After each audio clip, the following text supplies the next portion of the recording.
Welcome to the deep dive. You're here because you want to get a handle on the big trends, the things shaping our world, but without drowning in research. Exactly. And today we're tackling something really fundamental, spirituality. That's right. We're diving into how people are approaching it now in 2025. You flagged a really interesting piece, didn't you? I did, yeah. From The Spiritual Seek, April 10th, 2025. It's called The Pursuit of Spirituality in 2025 and Beyond. And it maps out some significant shifts. Okay, so our mission today is to really pull out the core insights from that article, understand how this search for meaning is changing, moving, often beyond traditional religion. Right. What are the new paths? What does it say about that basic human need for, well, for purpose and connection? Let's get clear on that landscape. So what's the central idea the article puts forward? Well, the big one is that spirituality is becoming increasingly personal, much more of an individual journey. Less about sticking to the rules of one specific institution. Precisely. It's more focused on direct experience, on that personal quest for meaning. Okay, so the article talks about a great migration away from traditional religion. What's driving that, according to the piece? It points to a few key things. Yeah. First up is what it calls disillusionment with sacred institutions. Okay, disillusionment. Yeah, the idea is that for various reasons, some people's trust in established religious structures has faded a bit. Mm-hmm. And this pushes them to look for what feels more spiritual authentic to them. It's like the old containers don't quite fit everyone's needs anymore. Maybe issues around accountability, changing social values, that sort of thing. Right, that makes sense. We hear echoes of that in discussions about trust in lots of big institutions these days. Definitely. So just to clarify, the article isn't saying people are less interested in the big questions of life. Not at all. It's saying the where and how of exploring those questions is changing. The fundamental need is still there. Okay. Which brings us to the second driver, the cross-pollination of wisdom traditions. This is where our connected world really changes the game. Right. Just the sheer access we have now. Exactly. Think about it, the internet, travel. Mm-hmm. People can explore practices and ideas from all over the globe like never before. Mm-hmm. The article uses this great analogy, actually.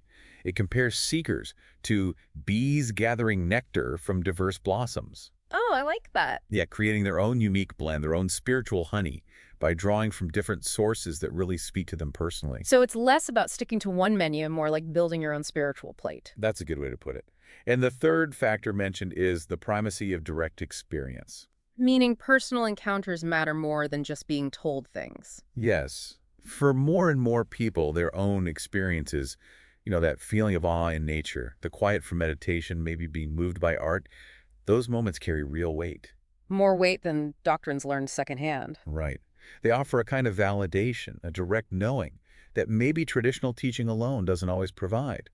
The article even mentions nature's cathedral. Yeah, finding the sacred outside of designated buildings. Okay, so a shift towards personal experience-based spirituality. Got it. What does this look like in practice in 2025? What are the key features? The article outlines several. First, there's the digital mystics path. Digital mystic. Intriguing. How is tech involved? Well, it's becoming a major facilitator. Think about things like virtual reality for creating immersive spiritual spaces. Wow, really? VR. Yeah, it's emerging. And then you have meditation apps like Modern Prayer Beads, guiding practice, plus online communities, forums. The article calls them digital ashrams. Digital ashrams, huh? So knowledge is spreading differently. Totally. It argues technology has democratized access to what used to be kind of esoteric knowledge. Things once kept in specific circles are now, just a click away for many people. You could join a virtual retreat from your living room. That definitely lowers the barrier to entry. Okay, what's the second feature? The marriage of mindfulness and mental wellness. Oh, this feels very familiar. The lines blurring between psychological health and spiritual practice. Exactly. There's this growing integration, seeing them as deeply connected. Mindfulness, in particular, is highlighted as a bridge. A bridge? Yeah, a bridge linking psychological well-being and deeper spiritual awareness. It helps foster inner peace, but also this sense that our mental and spiritual lives aren't separate things. They're part of one whole. So mindfulness is evolving beyond just stress management. It's a spiritual pathway, too. That's the perspective, yeah. Then the third characteristic is Earth as temple, the resurgence of ecological spirituality. Okay, reconnecting with nature. A deepening connection. As awareness grows about, environmental crises, there's this parallel rediscovery of Earth itself as sacred, as a teacher. So not just appreciating nature, but learning from it. Right, and engaging with it through practices like forest bathing, I've heard of that. permaculture, wilderness retreats, even things like urban gardening. They're seen as ways to really feel that connection.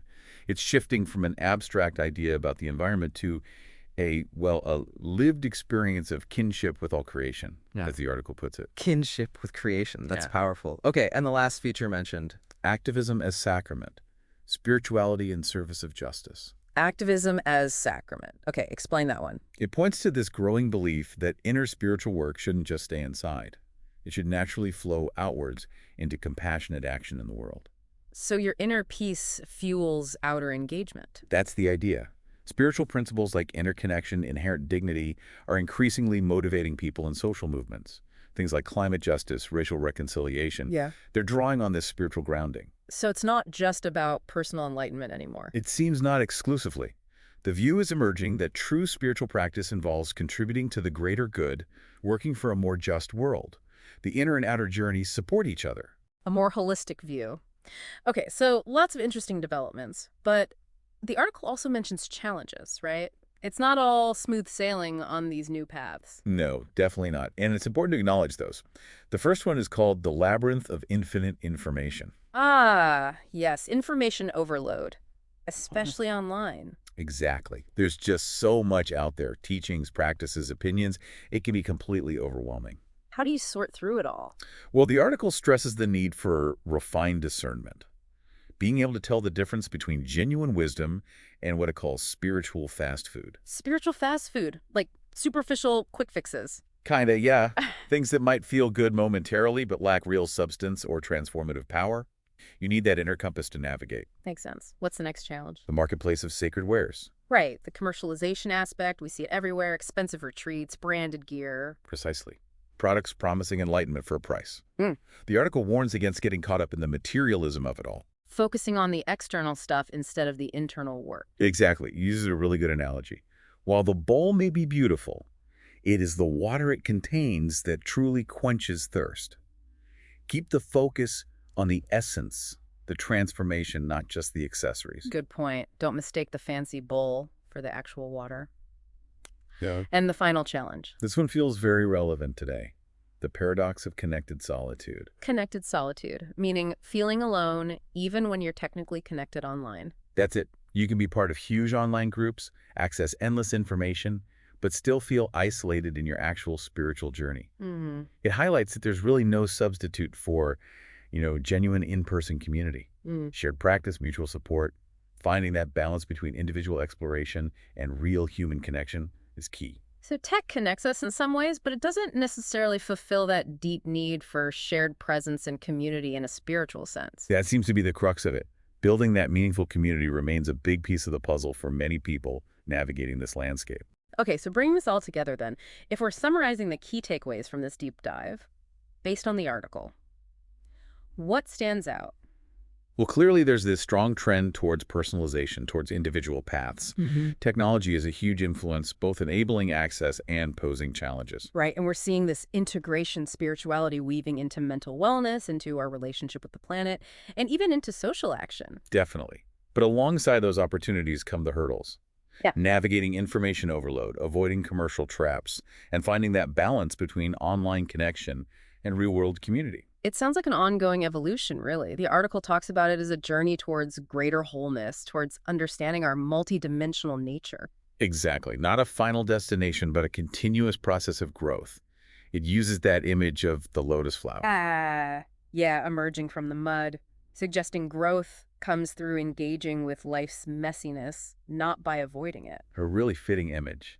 And it ends with that powerful Rumi quote, "What you seek is seeking you." That really makes you think, doesn't it? It does. The implication being, perhaps the sacred, the divine, whatever you want to call it, maybe it isn't something out there to find, But something already within us. just waiting for our attention, our recognition. That's definitely a provocative thought to leave our listeners with. What does that spark for you? How might that idea influence your own search for meaning? Something to reflect on. Indeed. Well, thank you for taking this deep dive with us today. A lot to consider about the future of spirituality.